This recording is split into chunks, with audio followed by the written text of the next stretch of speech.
When I was 7, my father brought home a beautiful lady who gave me a mango. That day, my mother watched me happily eating the mango while she signed her name on the divorce papers. After that, she jumped off the roof of our building. From then on, mangoes became the nightmare of my life. So on my wedding day, I told my husband, Alan Holt, if you ever want a divorce, just give me a mango. Alan pulled me into his arms. Quiet. From then on, mangoes became off limits for him too. On Christmas Eve of our 5th year of marriage, Alan's childhood sweetheart, Larissa Fenimore, left a mango on his desk at the office. The very same day, Alan announced he was cutting ties with Larissa and fired her from the company. That day, I truly believed he was the man I was meant to be with. Half a year later, I flew back from overseas, having just closed a partnership deal worth about $200 million.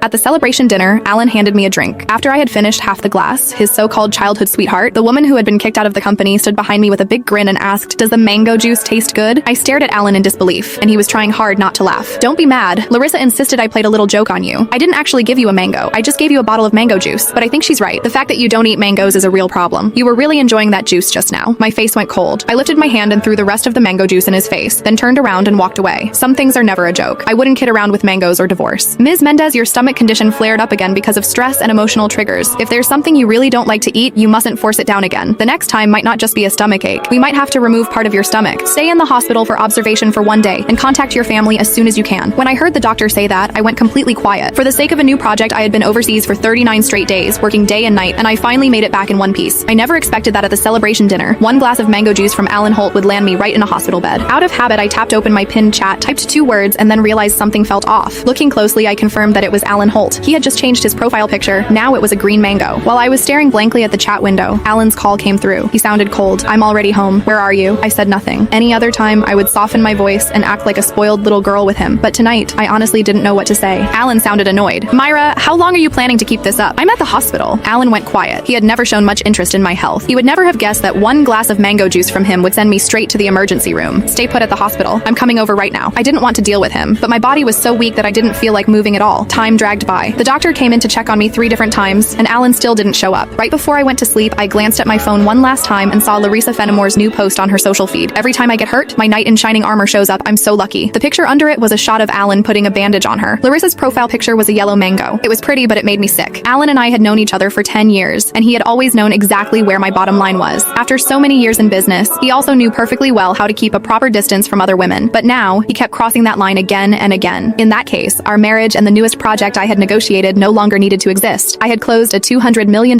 deal in West Arkin that could have changed the company's future, but at that moment, it didn't matter anymore. When I woke up the next morning, Alan hadn't sent a single message or made a single call. I wasn't even angry. After the follow-up check confirmed I was fine, I went straight home to a 5,300 square foot